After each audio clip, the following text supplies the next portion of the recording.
Good day, and welcome to quarter two, fiscal year 2023 Limited. I'm Aishwarya Sitaram, and I'm part of the Dr. Reddy's Investor Relations team. I'd like to indicate that all participants will be in the listen-only mode during the opening remarks, and there will be an opportunity for you to ask questions thereafter.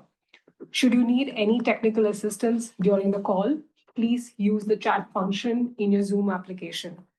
Please note that the chat will not be monitored for any questions to the management. I now hand over the conference to Richa Periwal. Thank you. Thanks, Aishwarya. Good morning, good evening, and a warm welcome to all. We hope you had a joyful and safe Diwali celebration with your loved ones. Thank you for joining us for Dr. Reddy's Laboratories Q2 FY26 earnings conference call. We truly value your time and participation. Joining us today are members of the leadership team, Mr. Erez Israeli, CEO, Mr. MVN, our CFO, and the investor relations team. Earlier today, we released our quarterly financial results. These are now available on your website for your reference. We will begin today's session with MVN providing an overview of our financial performance for the quarter. Following that, Erez will share his insights on key business highlights and our strategic outlook. We will then open the floor for questions.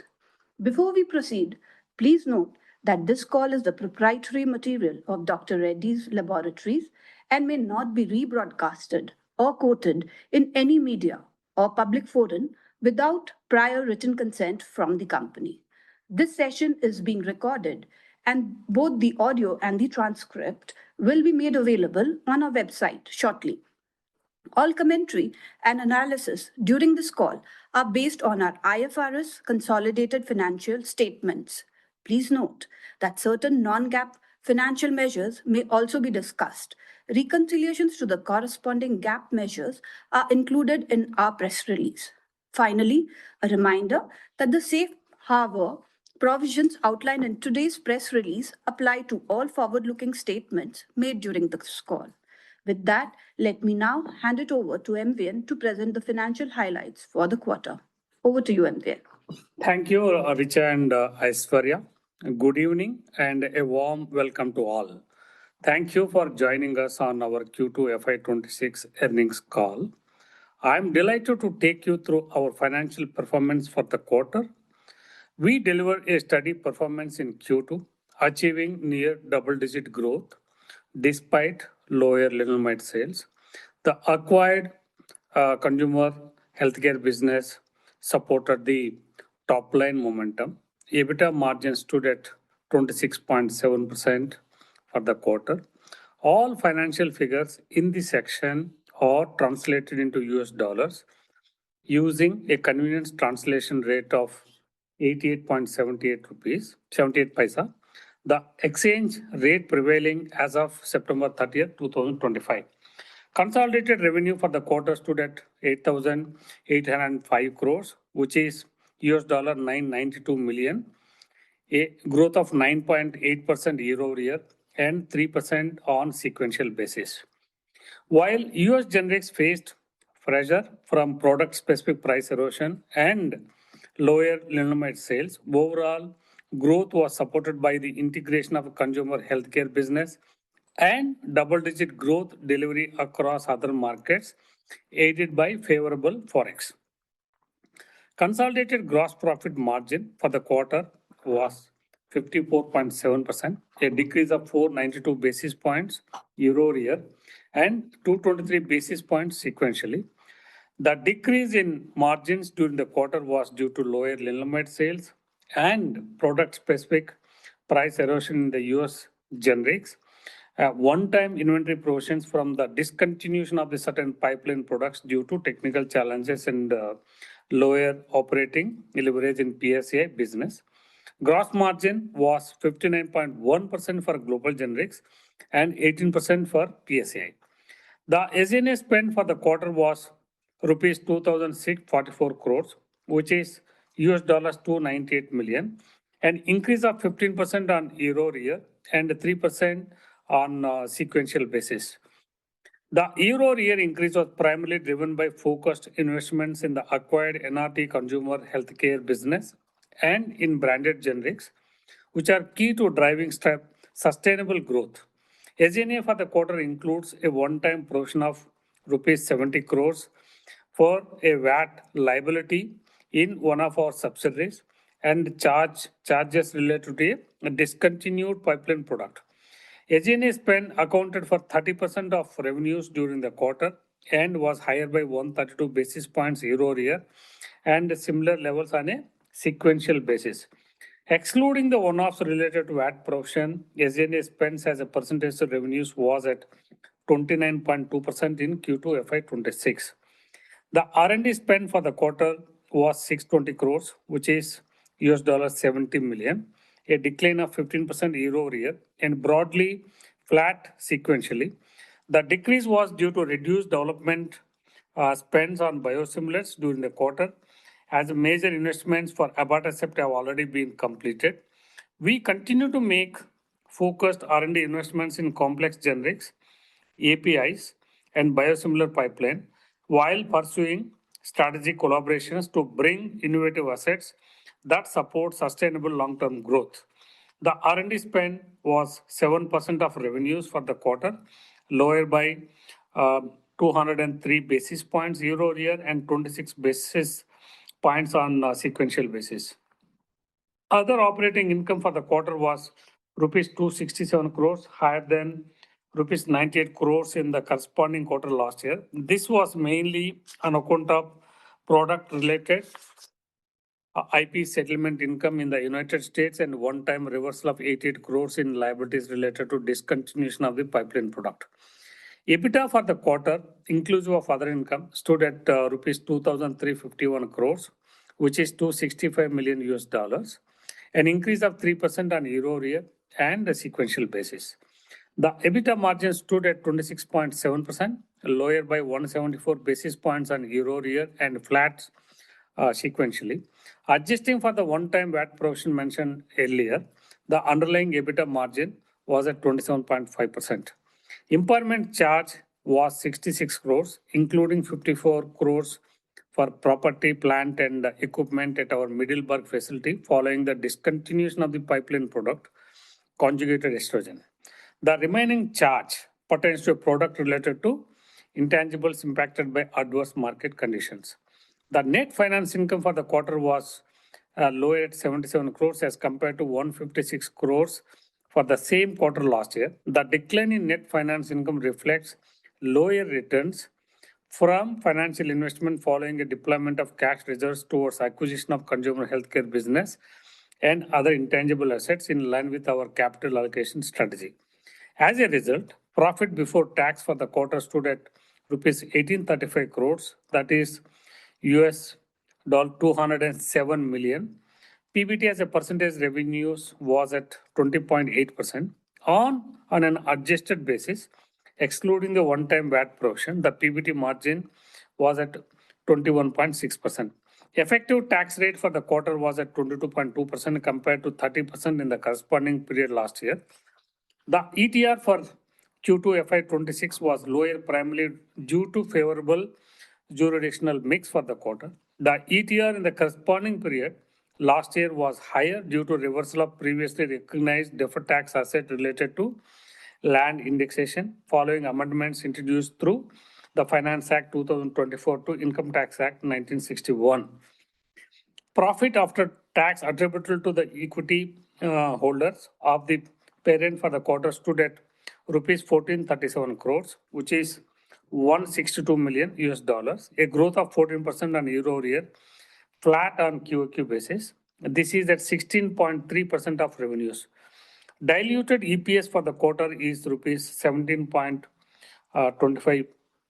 Operating working capital as of 30th September 2025 was rupees 13,331 crores, which is in $1.5 billion, an increase of 3 crores, which is like a $0.4 million over 30th June 2025. Capex cash outflow for the quarter stood at rupees 511 crores, which is $58 million.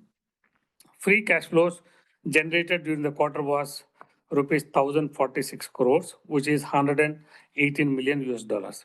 As of September 30th, we have a net cash surplus of rupees 2,751 crores, which is like a $310 million.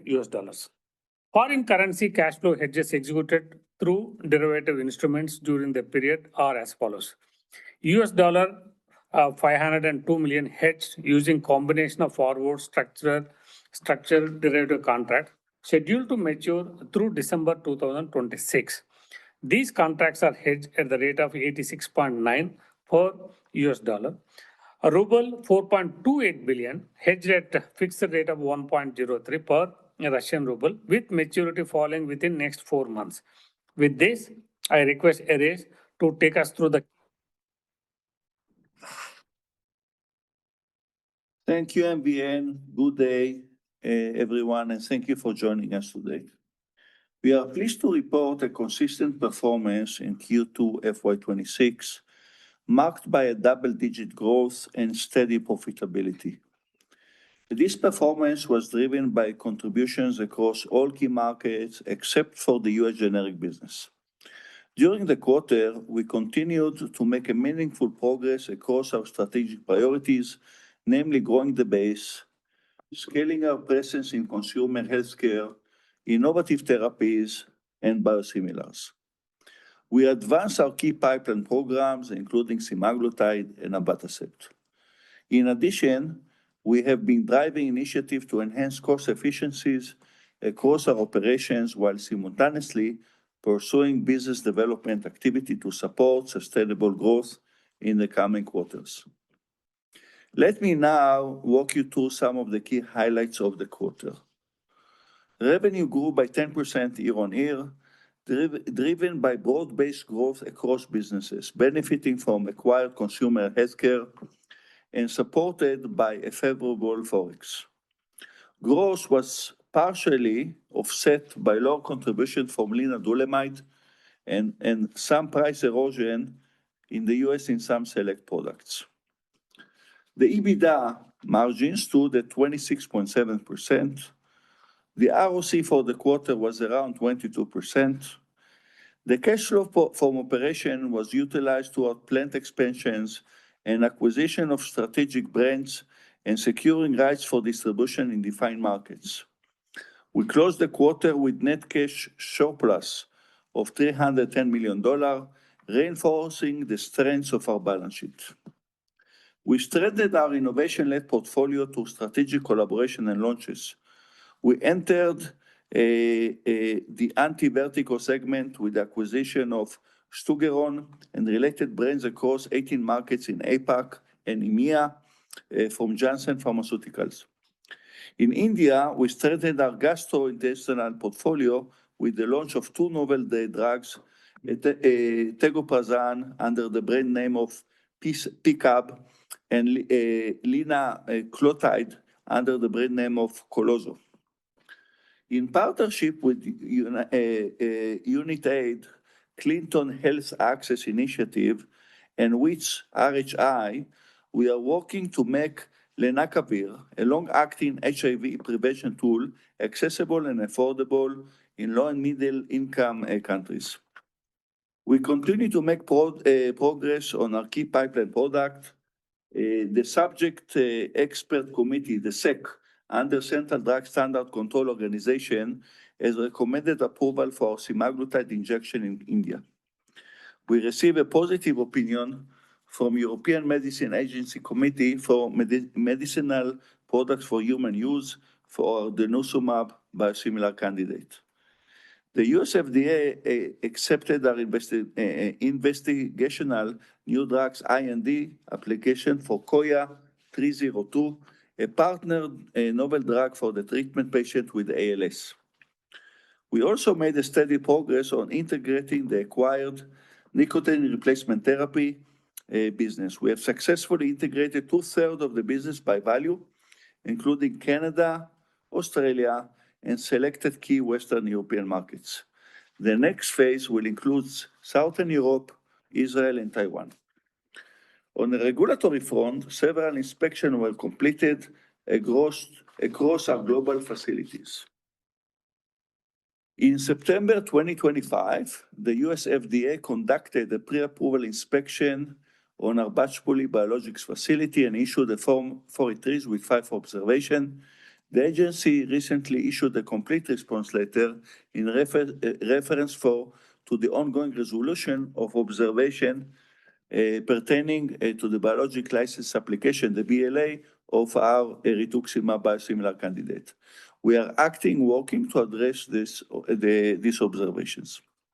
The US FDA conclude a GMP inspection at our Mirfield API facility in the UK, resulting in issuing a Form 883 containing 7 observations. Additionally, our API site, CTO5, in Mira Laguda, Telangana, as well as our Middleburg facility in New York, were classified as VAI following successful GMP inspection by the US FDA. The GMP and pre-approval inspection PI conducted by the US FDA in July 2025 at our formulation manufacturing facility, FTO11, has been formally closed. We have received the EIR, Establishment Inspection Report, with the inspection outcome categorized as VAI. We continue to be recognized for our industry-leading performance in sustainability. We retained our MSCI ESG rating for A for the second consecutive year. Our ESG risk rating from Morningstar Sustainalytics improved from 23.6 to 18.4, representing a lower ESG risk profile. Our waste management practices were recognized with the Diamond Standard for achieving 99.9% of waste diversion from landfills. Further, our formulation facilities at Srikakulam, FTO11, became India's first pharmaceutical facility to receive a Leadership in Energy Environmental Design Platinum certification for existing buildings from US Green Building Council. Let me take you through the key business highlights for the quarter. Please note that all financial figures mentioned are reported in the respective local currencies. Our North America generic business generated revenues of $373 million for the quarter, a decline of 16% year-on-year and 7% sequentially. The performance was impacted by price erosion in selected key products, primarily lenalidomide. During the quarter, we launched 7 new products and expect launch momentum to continue in the second half of the fiscal. Our European business reported revenue of 135 million euros for the quarter, growth of 150% on a year-to-year basis and 3% on quarter-on-quarter. The year-on-year performance was primarily driven by contribution from the acquired nicotine replacement therapy portfolio and new product launches, which offset the pricing pressure. Excluding the NRT, the growth was 6% year-on-year and quarter-on-quarter. During the quarter, we launched 8 new generic products across European markets, further strengthening our portfolio. Our emerging market business delivered revenue of 1,655 crores rupees in Q2, reflecting a growth of 14% year-on-year and 18% sequentially. Growth was primarily driven by new product launches across market and aided by favorable Forex. During the quarter, we introduced 24 new products across multiple countries, reinforcing our commitment to expanding access and strengthening our market's presence. Within this segment, our Russia business delivered a growth of 13% year-on-year and 18% sequentially in constant currency terms, despite prevailing macroeconomic challenges. Our India business reported revenues of 1,578 crores rupees in Q2, delivering a double-digit year-on-year growth of 13% and 7% increase sequentially. This performance was driven by contribution from new product launches, improved pricing, and higher volumes. According to IQVIA, we have moved up 1 place to the 9th position in India pharmaceutical market, for the month of September and continue to outpace market growth, with moving annual total MAT growth of 9.4% compared to IPM 7.8% growth. During the quarter, we launched 11 new brands in addition to the acquired Stüggeron portfolio, further strengthening our domestic franchise. Our PSAI business reported revenue of $108 million in Q2 FY26, registering growth of 8% year-over-year and 13% sequentially. During the quarter, we filed 37 drug master files globally. We have further sharpened our R&D focus on programs that offer clear differentiation and strong commercial potential in alignment with our strategic priorities. We have rationalized few pipeline products that face extended regulatory uncertainty, limited market opportunity, or increasing competitive intensity. Our focus is anchored around complex generic, GLP-1 molecules, and biosimilar. In addition, we are actively pursuing strategic collaboration and partnership to enhance our innovation ecosystem, accelerate development timelines, and expand our capabilities in emerging therapeutic areas. During the quarter, we completed 43 global generic filings. For the quarters ahead, we are focused on robust execution to deliver on our strategic priority, meaning grow our base business, focus on our key pipeline assets like semaglutide and abatacept, improving operational efficiency and productivity across the value chain, and we continue to actively explore partnership and value-accretive acquisitions that support our strategic vision and innovation momentum while enhancing our capabilities. These efforts are aimed to driving sustainable growth and delivering long-term value for our stakeholders. And with that, I will welcome your thoughts and questions as we move into the Q&A session. Thank you very much, Erez. We will now begin the question and answer session. To join the question queue, please use the raise hand option available on the bar at the bottom of your Zoom application. If you wish to exit the question queue, you may click on the lower hand option. Participants are requested to not ask more than 2 questions at a time and to rejoin the queue in case of any incremental queries. I would like to reiterate that the chat will not be monitored for any questions to the management. However, in case of any technical concerns, please do feel free to use the chat option to reach out to us. The first question is from the line of Neha Manpuria from Bank of America. Neha, please go ahead.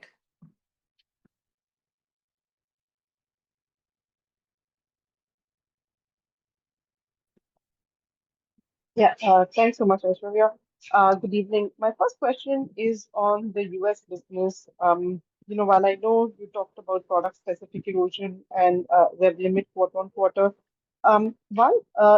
should we expect any rev limit at all in the third quarter? And second question on the US business, we've seen a product discontinuation this year. Last year, we saw Novartis being discontinued. We continue to spend a fair bit on R&D. How should we think about the US product pipeline? Because if I look at Reddy's approval history, while we have got a fair bit of approvals, we haven't really got any meaningful large launch approval outside of Revlimid, and probably Vascepa was the last one that I can think about. So I just wanted your thoughts on how we should look at some of these more meaningful launches coming through. Now that conjugated estrogen has been discontinued, how do you think about the US growth? So just, Neha, I think there was something with the voice. Just the beginning of your question, I got the rest of it. Just the beginning of your question, I could not hear it. Sorry about it. Yeah, no problem. I was asking that, is it fair to assume that there would be no rev limit in the third quarter, or would we still see some bits of rev limit as a part of the settlement in the third quarter? So we should assume that we will have, but less than what was in this quarter. So, and likely that it's either going to be the last quarter or maybe some tail that will go into Q4. But by and large, Q3 will still have Revlimid in it. On the R&D question, first I agree with you. There were certain products that we tried for a while to get an approval, and as we did not get, we kind of pulled the trigger on them. We kind of gave ourselves a certain timelines that if we don't, we just move on. As we speak, the main products in the United States as related to R&D will be the biosimilars. I think the main products in terms of significant growth in the United States will be abatacept. On the small molecules, we do have meaningful products that are coming, primarily peptides, long-acting peptides. Some of them we missed the first to file, but they are still meaningful. The overall pipeline is about 100 products as we speak, give or take in the pipeline. And out of that, about, I would say around 20 that will be considered what you call the complex generics. But as we discussed many times in the past, it's hard to predict on these products. So your observation is correct. What we absolutely did is that we relook in our portfolio and we are focusing on products that we believe that we have a good chance to be first to market as time will come. Understood, Perez. Perez, if I were to just extend this question then to, let's say, a SEMA filing or a abatacept filing, what gives you confidence on getting approvals on those filings? You know, even in case of a abatacept, now that Bachapali, you know, we have got a CRL on rituximab. I'm just wondering if, I know there's always risk to approval, but how should we think about management's confidence on getting approval for, you know, SEMA in Canada or, you know, next year as we think about a abatacept? So on abatacept, let's start with abatacept. I'll go to SEMA after. On abatacept, we are supposed to submit the BLA, and I'm very confident about it. In the end of December of this year, calendar year, end of December 2025, which is exactly the date that we aim to. Here I have a high level of confidence. It's also important to us because it will open the door for us to launch also the sub-Q, which is the more important SKU, at the beginning of 2028, subject to settlement, of course, of the IP. The confidence comes that we are not going only with Bachapali, but we increase the chance because we will have also for the United States a CMO that will make it, the product. I'm less concerned about European approval because Bachapali was already approved by European, but not yet by the US FDA. And also in the case of the US, we don't yet know what will happen with the tariff on biologics. While we feel now more comfortable giving all the press that likely there will be no tariff. We need to see when the guidelines will come. But as a biologic, we don't know. And we felt the need to have a backup also there. So we will, if we'll not be able to launch from Bachapali, we'll be able to launch from the United States, and this will enable us also a potential challenge if will happen on tariff. On the SEMA, we are expecting the feedback from Health Canada in the next few weeks. It can be any day, but it can be within the next few weeks, and we know if we get a deficiency or not. I'm certain that we will launch all the 12 million pens that I discussed with you last time.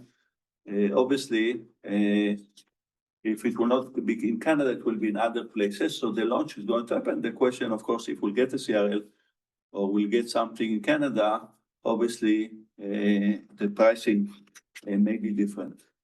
But I'm confident that we will sell the product. The question is which market they will come. Can I guarantee that we'll not get the CRL? No, I cannot. I wish. Fair enough. Yeah, Fair enough. Yeah, that's thanks so much. yeah. Thank you, Neha. The next question is from the line of Damayanti Kirai from HSBC.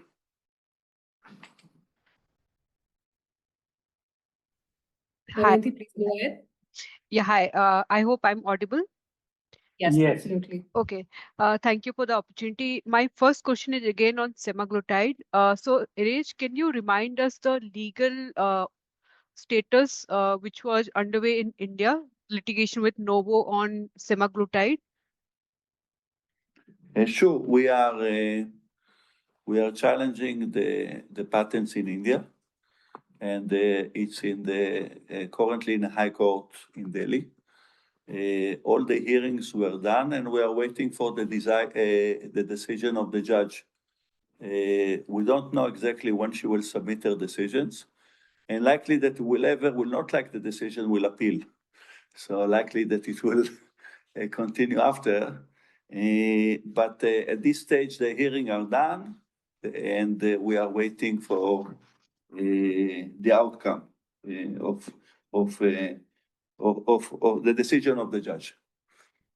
And sure. And just to clarify, this outcome should not be impacting your plans in the ex-India market, right? The markets outside of India. Depends what will be the decision of the judge. What we are seeking, we believe that the patent is invalid, and in any case, as we speak today, by the decision that was done in May, we can produce and export, not to do it in India, but the court in the decision back in May allowed us to continue to make the product and to export it.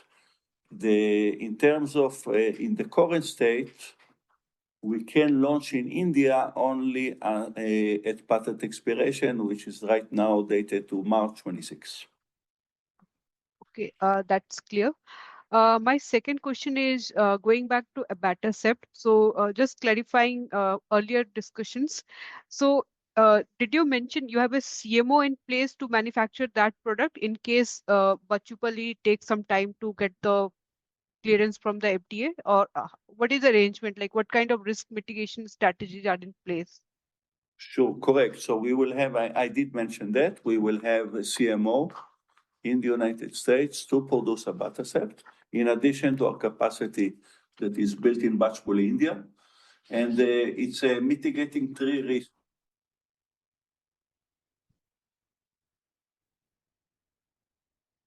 Hello.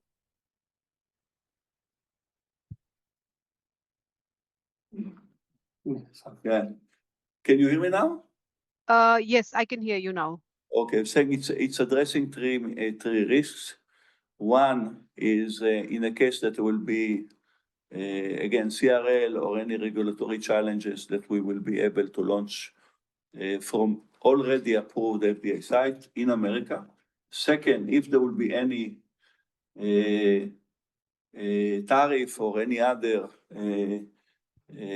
potential restriction or regulatory burden as it's related to make or sell biosimilar in the United States.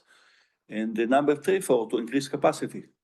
It's allowing us more capacity in a case that we will get a nice market share. So we're absolutely going with the CMO option in the United States. Okay, that's helpful. And my last question is for semaglutide, I understand you're working on your fill and finish in-house fill and finish capacity. So can you share the update on that project? It's going on. It will not impact the launches in the next 12 months, because by the time that we will have to submit and qualify it, it will be post-approval in all the countries. So working with the partner that we have today, this is the famous 12 million units that we discussed in the past. This is still relevant, maybe with some upside, but right now, I think we are about the same range. And this will happen with the current partners, but we will have 2 cartridge lines in FTO11, and this will be significantly expanded capacity to many, many more millions.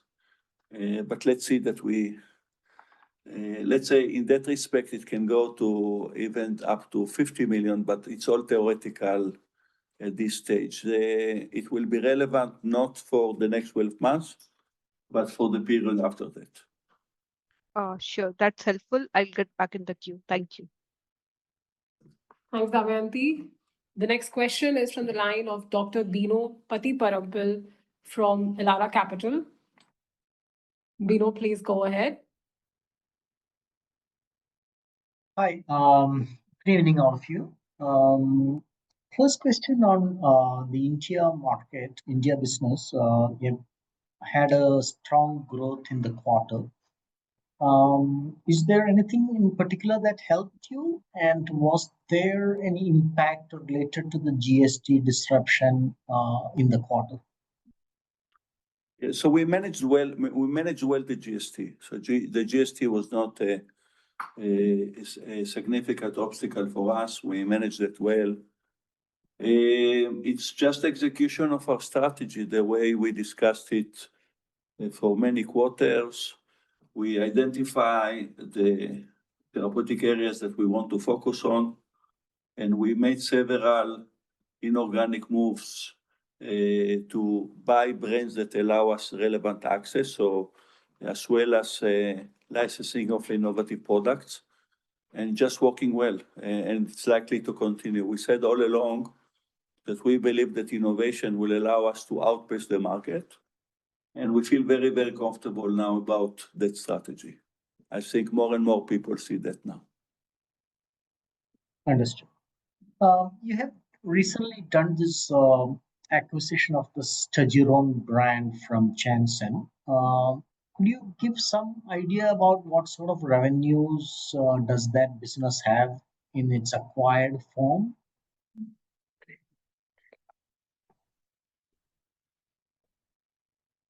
So it's a 100 plus in terms of size, something like that. $100 million? No, 100 CR. This is in India. Yeah. India, Yeah. together. Yeah, India. Yeah. That is India. Okay. Below it's India and emerging markets put together. Is 100 CR. And for that, if I'm right, you paid 15 million US dollars. Correct. Okay, understood. And any benefit of that in the growth for the quarter? Is some 20 days of that part of India business? Not much. No, it was very Insignificant. Yeah, you can take it as no real impact. Got it. And my last question on the margin outlook beyond Revlimid. Of course, we keep asking this every quarter. But if you look at current quarter, even with lenalidomide, if we remove the other income from the EBITDA margin, it is below 23%. And with lenalidomide further coming down in the next quarters, it may fall even further. Do you still fully stick that for full year FY27 you will get back to 25% EBITDA margin? I'm not sure how did you get to the 23%. I'm aware of 26.7%. But never mind. Yeah, absolutely. Lenalidomide is with higher margin. Everybody knows that. And naturally, it's impacting. And anticipating that, we are discussing for 4 years. We knew exactly when Lena is going to go. And it's happening exactly as we discussed. We are addressing it with the lever that I mentioned, going the base, contain the cost, BD, and focus on these key products. I absolutely believe, and I'm maintaining it, that in the next 2 years, we will absolutely get back to the growth and to the margins. The question is, what will be the journey in this point of time. The more SEMA we will have, the more growth we'll have, the more BD we'll have, we can actually do it much, much faster. So we are maintaining our commitment for the margins. We are maintaining our commitment for growth. The question is, what will be the scenarios between SEMA, Abataset, and BD primarily? And of course, because on the levers that we can control better, we are very confident that this is the base and the cost. Understood. Thank you. I'll turn back the queue. Thanks, Bino. The next question is from the line of Sayan Mukherjee from Nomura. Sayan, please go ahead. Hi. Thanks for taking my question.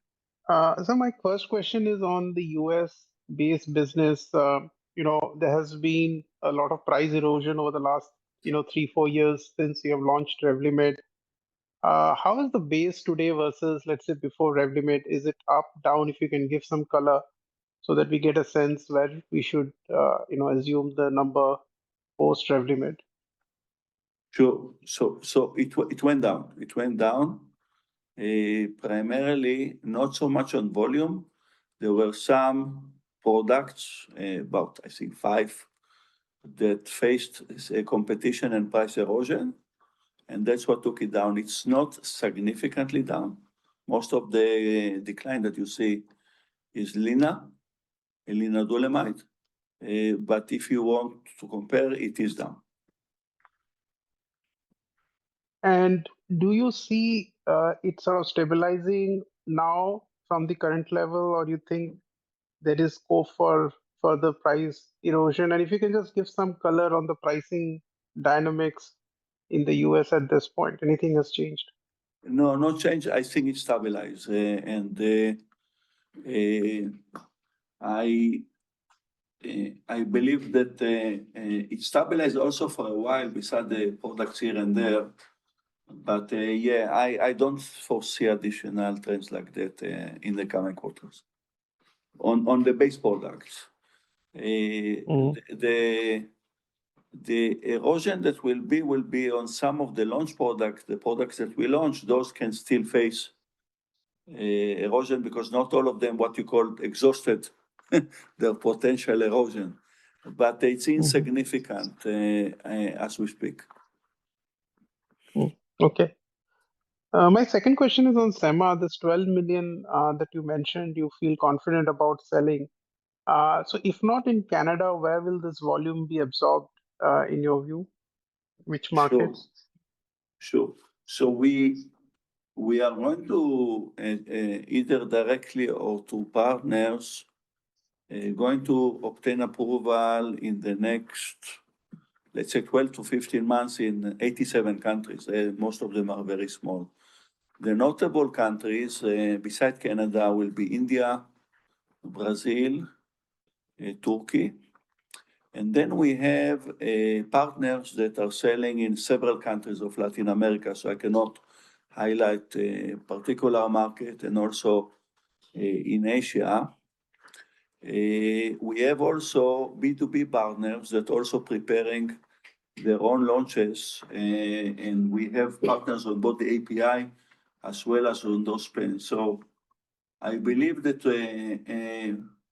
that the main markets that I mentioned can take, let's say, the lion's share of this quantity. Depends, of course, on the success and how and the date that we'll actually launch.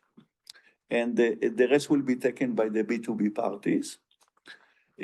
Also, the markets that I mentioned are divided to 2 types of countries, the COPP countries and the non-COPP countries. So it will be a certain sequence in which it will come to play. So far, and in the demands that we have already just the orders that we are discussing. It gives me confidence that if the approvals will come, that we'll be able to sell that, yes. And Neeraj, if I can just add, like this is for 2026. Now, what about 2027? How does this 12 million move up in 2027 in your estimate?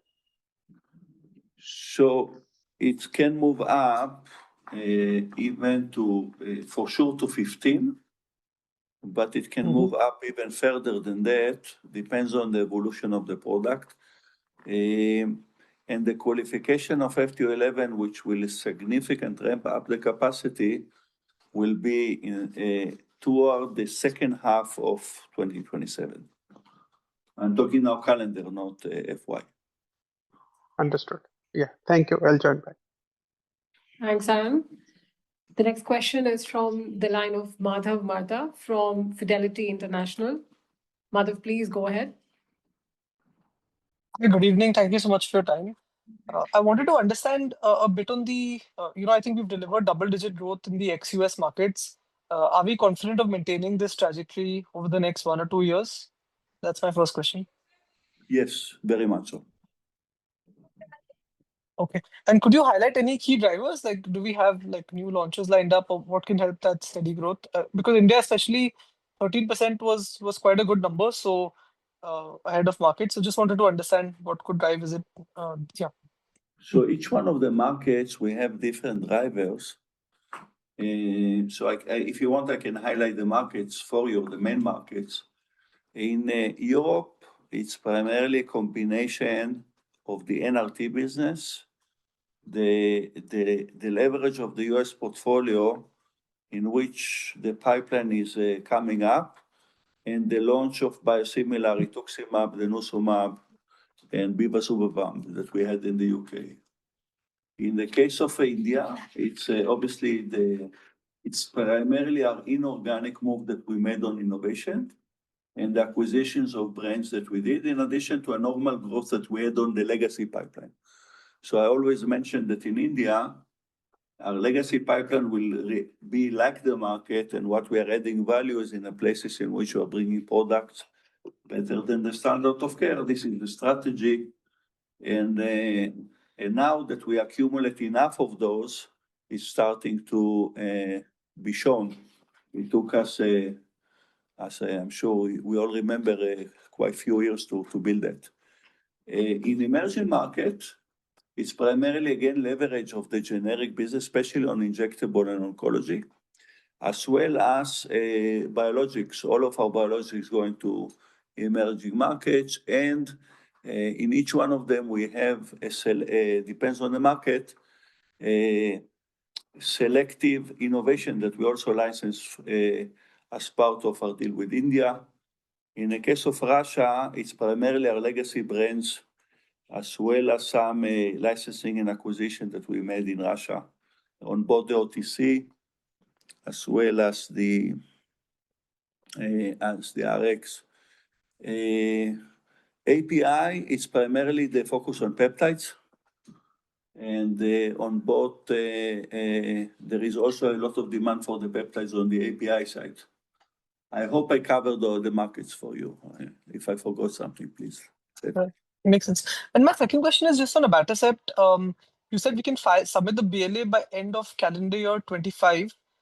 So the phase 3 trial, I'm assuming, is complete now, and we're expecting sort of an update on that in terms of whether that's completed successfully, or how should we think about the progress on the trial itself? It should be completed very, very soon, and so far, so good. Okay, understood. Got it. And if we file on time, and so basically the approval will be in line with the expiry in early calendar year 27. That's how we should think about it. That's the idea, yeah. Thank you. Thanks, Madhav. The next question is from the line of Dr. Kunal Dhamesha from Macquarie Capital. Just a moment, sorry. Yeah.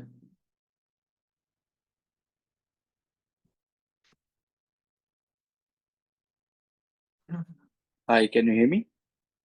Yes, Kunal, please. Yeah, hi. Thanks for taking my question. Just the first one on abatacept. So basically, the first filing that we'll do would be for IV version, right? Correct. And what kind of the further development the subcutaneous version would require? Can you repeat, sorry? Yes, see. For the subcutaneous version, what further development? There is another set of tests that allow us to submit the sub-Q, but it doesn't require additional study. Okay, so no phase 3, but some form of characterization, etc. Correct. And the first filing that we'll do by December 2025, would that include Bachupalli as a manufacturing source or the CMO as a manufacturing source?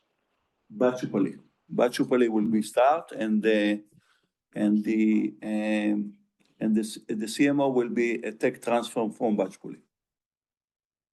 Okay, tech transfer from Bachupalli. So then it might, so Bachupalli would be still the keystone for us in a way. Yeah, but in the United States, I'm absolutely building that we will be able to be, especially for the sub-Q, that the CMO will be enable us day one launch. Sure. And for the mitigation that we discussed before. Yeah. Sure. And the second one on semaglutide Canada. So basically, let's say over the last since we talked in the earlier Q1 earnings call, your expectation about the market formation, has that changed now on the day of patent expiry, or how should we think about it, given that there are more filers whose filings have been accepted by the regulatory authority in Canada? No, so nothing changed, at least in my perspective, just to make sure that we are expecting the market to be competitive. There will be multiple players. The question is just the day they will get approval. So it's all about that. That did not change. I believe that the market formation will be as expected.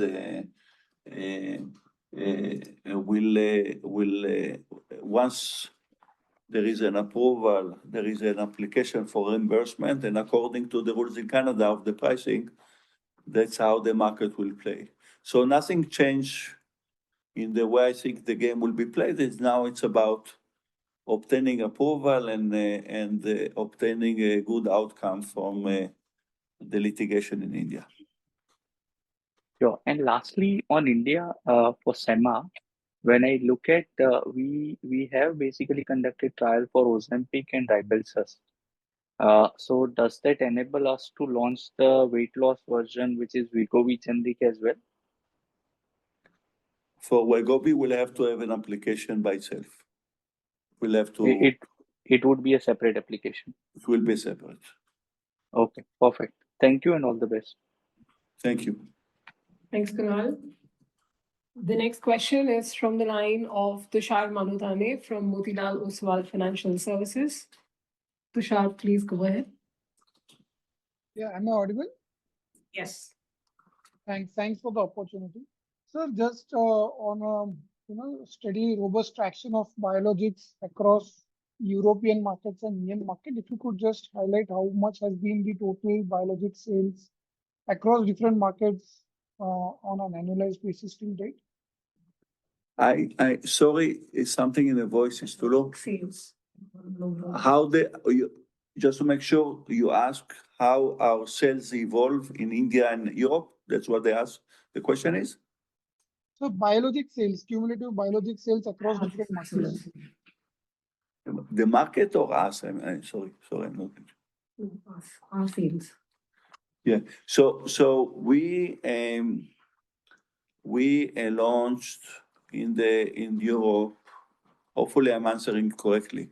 We launched in Europe bevacizumab and recently rituximab in multiple countries, and we will increase the numbers of the countries as time goes by. And this is after we got the approval, the recent approval for rituximab for Europe. In India, in emerging market, we were always there, so it is going well. The main program that we will launch in Europe will be the denosumab and abatacept. This is the main pipeline. The same products obviously will be launched in Indian emerging market, But in India, we'll also have a Pembro as well as Nivo. So that's right now the plans in those countries. Got it, sir. And so with respect to rituximab, now that we are thinking of having a CMO, so will that require, let's say, at least the stability data from CMO side, and hence maybe more time to sort of get through the regulatory process? The CMO that I mentioned is for abatacept, primarily for the sub-Q, and it will require a tech transfer as well as stability. But we believe that we will be able to be ready for the big quantities, which will be in the beginning of calendar 28. So we should be good by then. Understood. And just lastly, on the PSAI segment, where there has been improvement in the gross margin quarter-over-quarter, while we are still lower than the historical gross margin. But if you can just help understand in terms of the current gross margin and how to think about it over the next 1 to 2 years. So we expect, I think, going forward, PSA gross margin the range of 20 to 25%. Compared to 15% currently, right?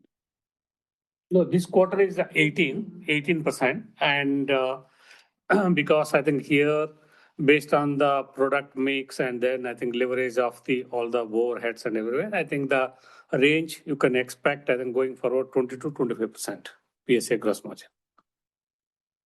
Got it. And you also, there was an earlier comment of peptide sales within PSAI. So if you could quantify how much has that been? So we build a capacity of up to 800 kg. Naturally, we are not even close right now to this level. And right now it's very small, but it will grow as it will come. Got it, sir. Thank you. Thanks, Tushar. The next question is from the line of Kunal Randeria from Axis Capital. Kunal, please go ahead. Hi, good evening. So firstly, I would like to understand how your R&D will take shape, given that you're developing a few biosimilars like pembrolizumab and daratumumab. And of your R&D budget, how much you would be earmarking for, biosimilars and origin. So basically your non-generic business.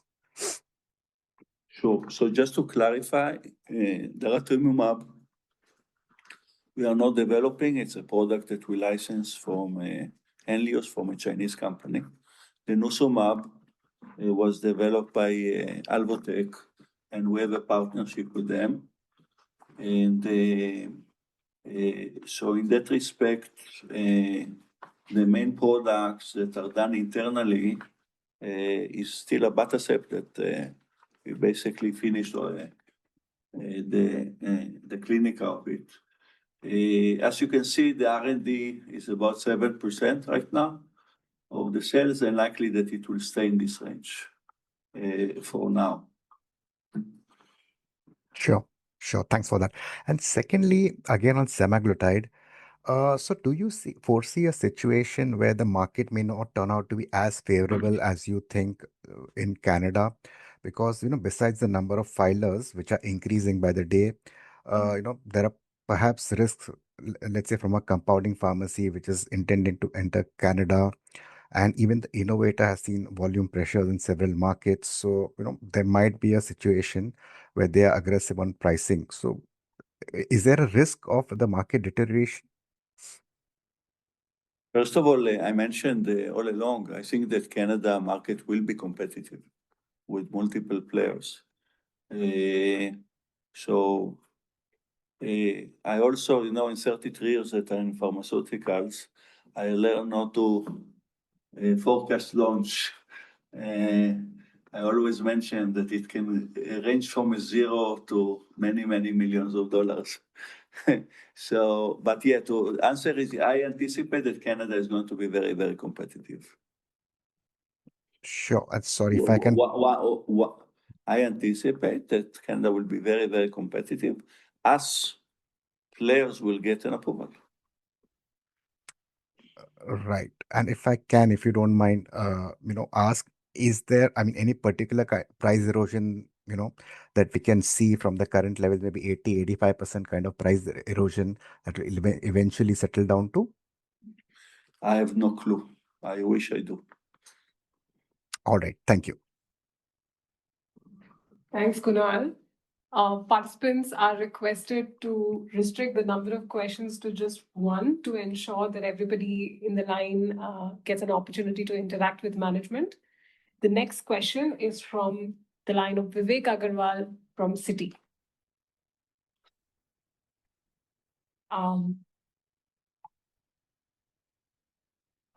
Vivek, please go ahead. Hello, am I audible? Yes, loud and clear. Yeah, thanks. Thanks for the opportunity. My question is related to NRT and branded markets like India, EM. So the growth was quite decent across the board, and it's a really commendable job. So just want to understand how to look at the investment that you are making behind these markets. So are these sustainable investments, or let's say it can be cut down in future? Thank you. First of all, I don't think you see the investment in emerging market.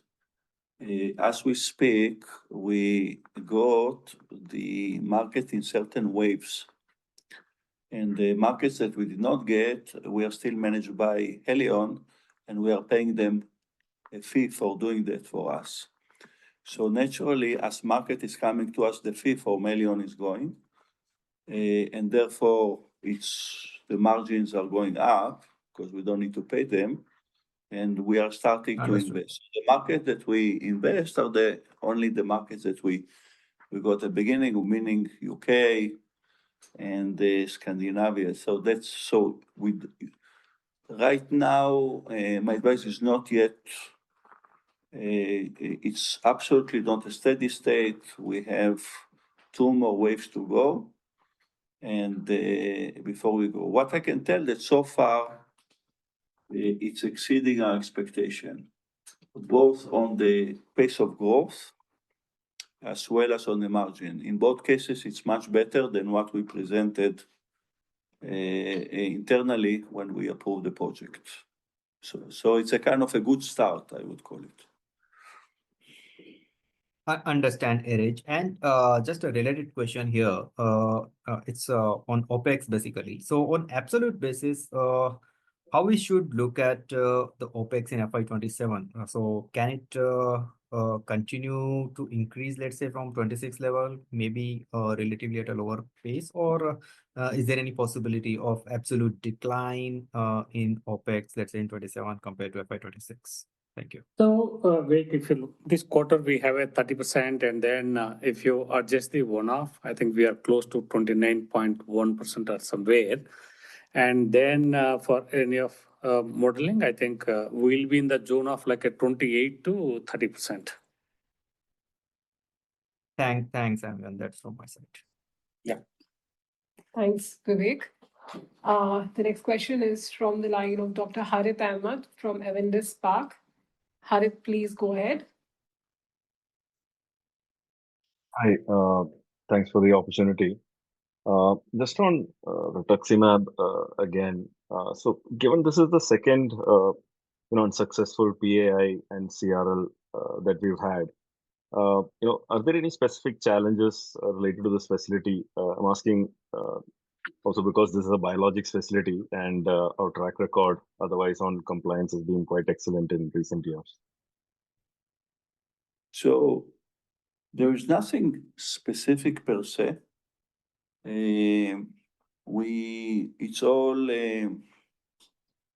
It's obviously, as this is a sterile plant, we got queries that are related to that nature of the site. We believe it's addressable. In a case that they will come with another set of questions, what we will do is that we will submit. We have an alternate line as a backup, which is FFF2, that we feel that FFM2 is a fill and finish, sorry, for those that are on the line. So we may need to move the product from one line to another in a case that it will not come well on the first one. So it's primarily related to the fact that the first line that we have, FFM1, is some of the design of it raised those queries, and also last time. We are addressing it, but if it will not work, we'll have to move to FFM2. I'm not worried on the not getting approval. I'm certain it will get approval. Just to remind all of us, rituximab for us was deliberately chosen in order to start the regulatory process on time to make sure that by the time that abatacept will come, batch will face those kind of stuff, and it's serving its purpose, and hopefully we can resolve it soon. Okay. A quick one on tocilizumab biosimilar. It's been a while since we got an update on that one. Can you share the status of that program? We are not planning to have it as a global product. Okay. Thank you. We will have it only for India.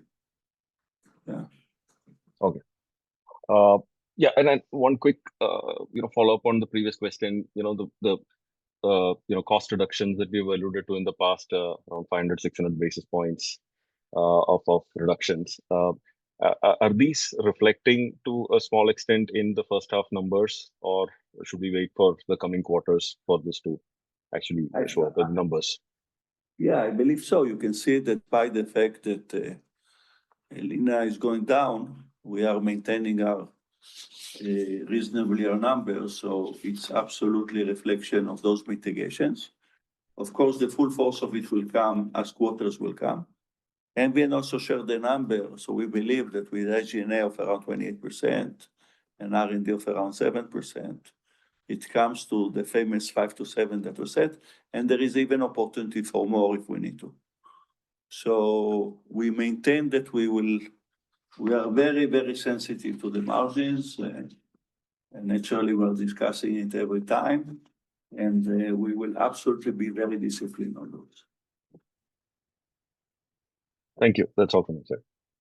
Thank you. Thanks, Harit. The next, in the interest of time, we will restrict the questions to the next two speakers. Next is Gautam from Leo Capital. Gautam, please go ahead. Hi, good evening. My question was on the GLP-1. Do you only plan to do fill and finish, or do you also manufacture API drug substances? How much manufacturing capacity do you have, and which are markets are we targeting for this? So we have CT06 making the API. I mentioned that the overall potential of all the investment that we put can reach even 800 kg, but we are very, very far from this output at this stage. We don't need also. Just that, but we are preparing it not just for semaglutide and liraglutide, but also for 40-something peptides that we identified, and we are going to develop either by ourselves or with the partners in the next coming years. So right now we will have sufficient capacity for the demands that we'll have for the liraglutide, semaglutide, and the submissions to the relevant authorities of all the peptides that will be off patents, including tirzepatide. That will be obviously an R&D project, but it's very important to submit it in the relevant markets. And we are also making the product. We are planning to make it in FQ11 and also with the partners. In general, the approach will be that we will have for every important product in-house capabilities as well as partnership capabilities for all kinds of risk mitigations. Okay, so can you just expand on the fill and finish also? What's the capacity we have and the status on that, and the markets we are supplying for that? I think we discussed it. We have 12 million pens for the semaglutide with the partner. And we can, and we have 2 lines of cartridge that will be in FY11. They can reach even 50 million, but right now it's all theoretical. The cartridge lines are on the way and they will be assembled and will be ready, not for this 12 months, but after. Understood. Thank you. Thank you, Gautam. Last. The last question for today comes from Sumit Gupta from Centrum Capital. Sumit, please go ahead. Yeah, hi. Thank you. Good evening. Yeah, so just one question on the Indian business. So, sir, can you segregate the volume and price growth? The volume and the price. So is Sumit, the price is like in the range of normal 5%, and then the balance growth is like mainly from the new products and volumes. Okay, so going forward, like, should we expect this to continue, or can we expect any significant growth in volumes also? You should expect to continue. We will have new products, volume, and the price will be in that range that MBN shared with you. Understood. Thank you. Thank you. We reached the end of the call. I now hand the call over to Richa for the closing comments. Thank you all for joining us today. We truly appreciate your continued interest in Dr. Reddy's Laboratories and the time you've taken to engage with our Q2 FY26 results. If you have any further questions or need any additional information, please do not hesitate to contact the investor relations team. Have a great day, stay safe, and take care. Thank you.